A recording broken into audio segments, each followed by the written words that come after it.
백악관으로 가겠습니다. ABC 조나선 칼입니다. 존, 미국의 보복 공격 직후 트럼프 대통령과 대화했다던데 뭐라고 했나요?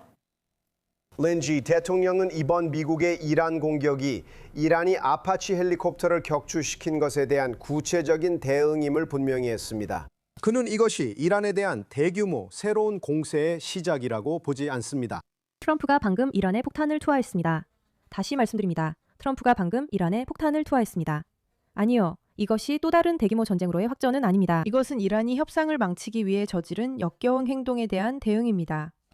다시 한번 말씀드리지만 협상이 실제로 성사되는 데 관심이 없는 쪽은 바로 이란, 즉 이슬람 공화국입니다.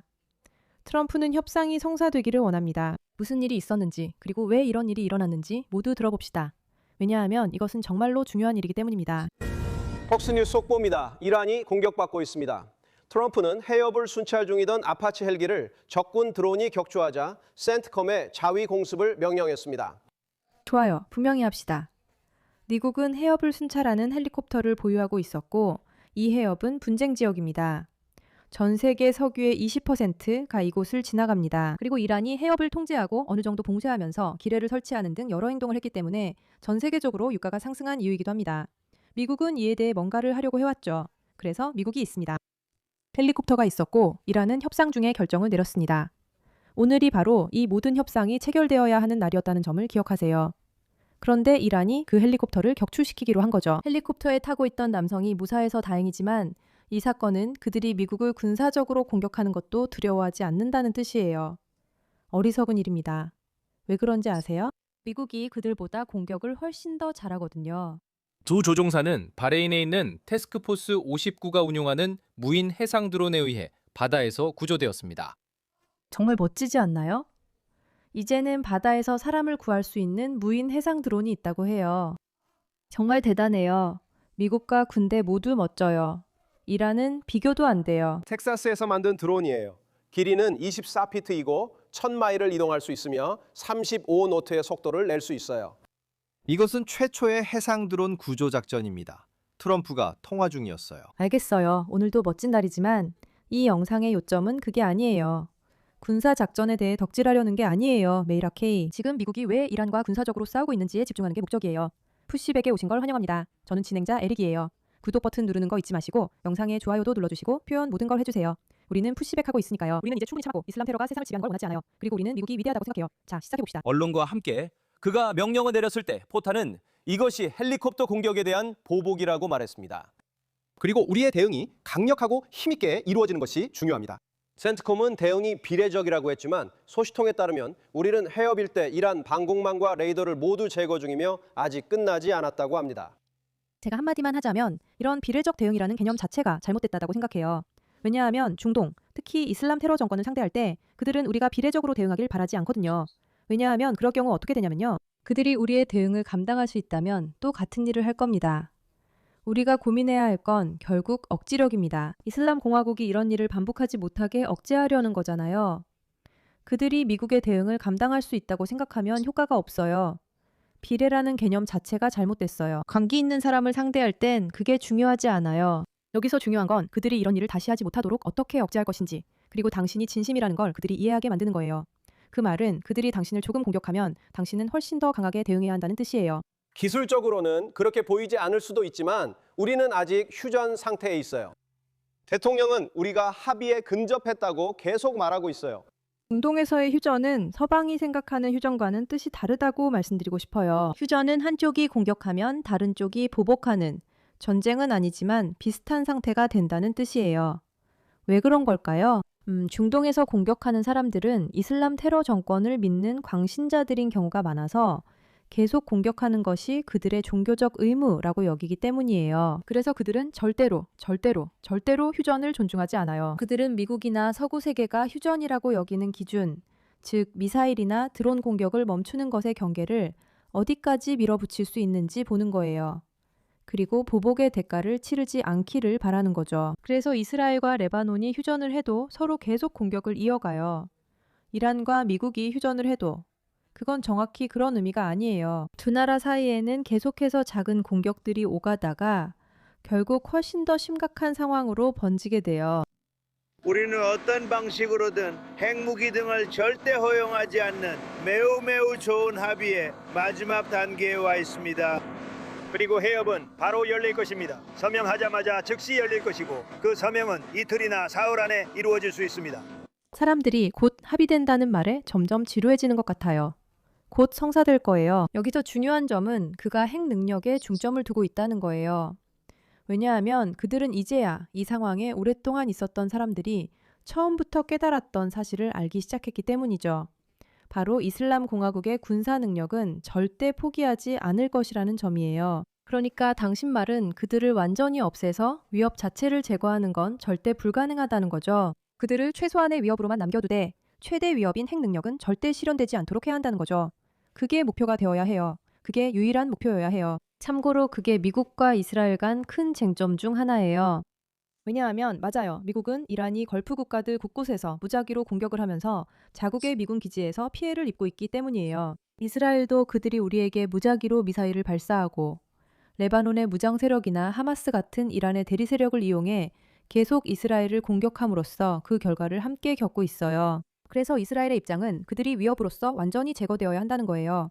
반면 미국은 아니 핵 능력만 없애면 돼. 그들이 계속 성가신 존재로 남아있더라도 그냥 우리가 감당하고 억제하면 돼 라는 입장이에요. 조건을 분명히 하자면 우라늄은 넘겨져서 파괴되어야 하고 농축은 최소 20년 동안 중단되어야 하며 모든 핵시설은 완전히 해체되어야 합니다. 그리고 미국은 우리가 원할 때마다 불시 점검을 실시할 수 있습니다. 해협은 즉시 열릴 것입니다. 실제로 에너지 장관은 통행량이 증가했다고 말합니다. JP 모건은 200만이라고 추정합니다. 어머, JP 모건은 뭐라고 추정하나요, 할아버지? 우리에게 알려주세요.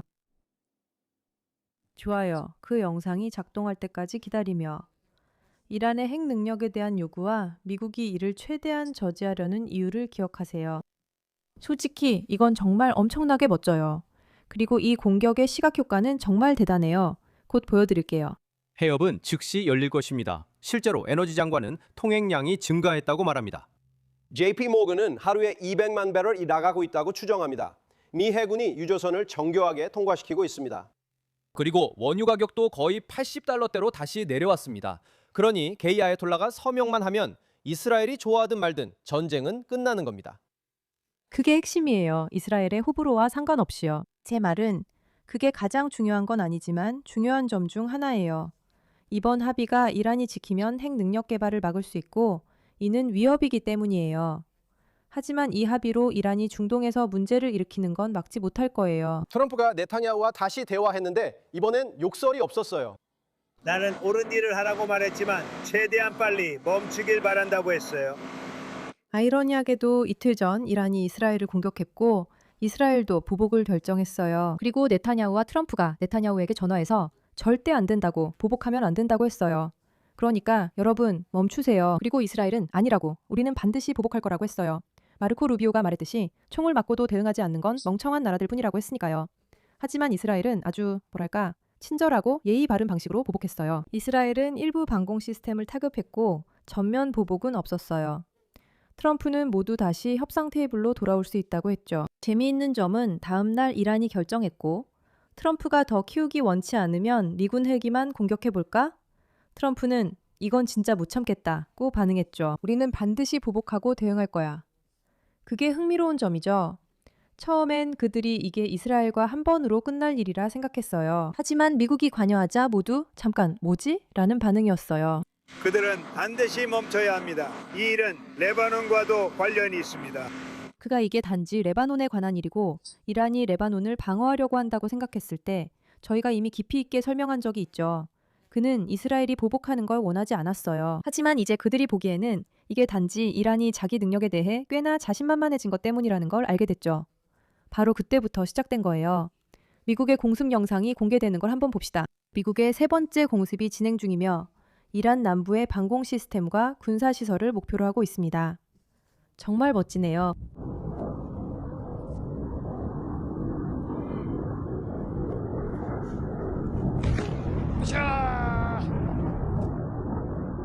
이슬람 공화국이 무너질 때마다 저는 항상 기뻐합니다. 관련 소식들을 다시 살펴봅시다. 백악관에 나가 있는 ABC의 조나단 칼입니다. 존, 미국 보복 공습 직후 트럼프 대통령과 직접 대화했다던데 대통령 반응은 어땠나요? 렌지 대통령은 이번 미국의 이란 공습이 이란이 아파치 헬리콥터를 격추시킨 것에 대한 직접적인 대응임을 분명히 했습니다. 그는 이것이 이란에 대한 대규모 새로운 공세의 시작이라고 보지 않습니다. 다시 한번 말씀드리자면 모두가 미국이 전쟁을 시작했다고 할 거예요. 아니에요. 미국은 전쟁을 다시 시작한 게 아닙니다. 미국은 이란을 제대로 제압하려는 거예요. 이제는 그들을 억제해야 하니까요. 그들이 계속해서 공격할 수 있다고 생각하지 못하게 억제해야 해요. 그리고 분명히 그들은 억제되지 않았어요. 제 말은 한번 생각해 보세요. 그들은 지금 엄청난 합의를 앞두고 있어요. 그런데 그 와중에도 왜 미국 헬리콥터를 공격하지 말라는 법이 있나? 이런 식이죠. 이런 행동은 미국의 비전에 진정으로 동조하는 사람들이라는 걸 보여주지 않잖아요. 그렇죠?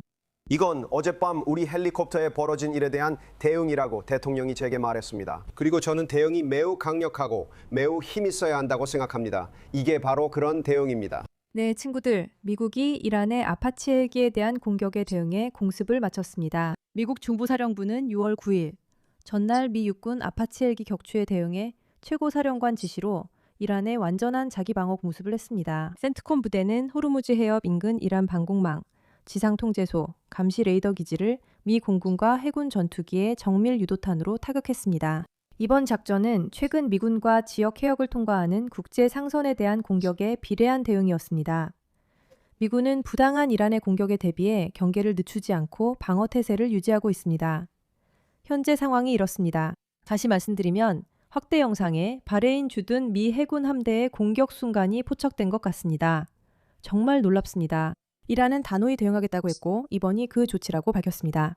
걸프 지역의 대표적 군사 거점에 전달됐습니다. 그래서 미국이 대응하자 이란도 우리도 대응하겠다며 미국 기지를 공격했고 실제로 걸프 지역 전역에서 그렇게 하고 있습니다.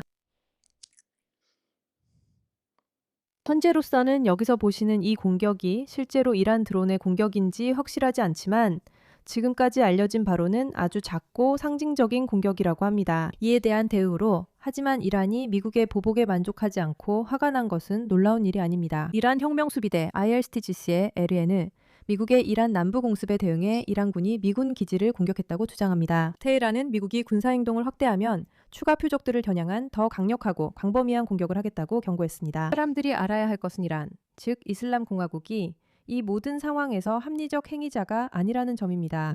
그들은 존중과 자신들의 힘을 과시하는 데에만 집중하고 있고 실제로 그 점에서 성공하고 있습니다.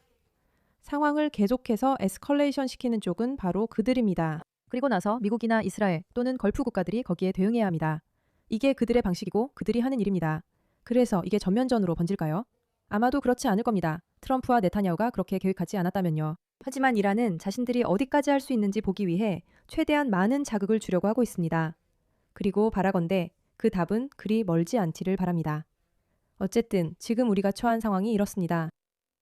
이란은 이스라엘이 레바논에서 하고 있는 일에 대응해 이스라엘을 공격합니다. 하지만 그건 이란의 일이 아니죠. 이스라엘은 보복하지만 트럼프가 말한 것처럼 적당히 하라는 식으로 합니다. 그래서 이스라엘도 그렇게 합니다. 분명히 협상은 계속 진행 중이었고 그러다 이란이 미국 헬리콥터를 공격하기로 결정합니다. 미국은 절대 안 돼 라며 이란 전역의 방공 시스템 등을 공격하며 대응합니다. 이란도 절대 안 돼 라며 걸프 국가들에 있는 미군 기지들을 공격하기 시작합니다. 그리고 이제 우리는 앞으로 무슨 일이 일어날지 지켜봐야 합니다. 아직 이들 국가 간에 또 다른 전쟁이 시작된 것은 아니기 때문입니다. 중동에서는 진짜 휴전이 이루어지는 평범한 하루일 뿐입니다. 여러분, 이 협상이 실제로 성공할 거라고 생각하시나요? 합의가 이루어질 거라고 생각하시나요? 아직은 확실하지 않습니다. 하지만 현재 상황을 보면 이란이 이 논의에서 적극적으로 협조하는 것 같지는 않습니다. 이 문제에 관심을 가져주셔서 감사합니다.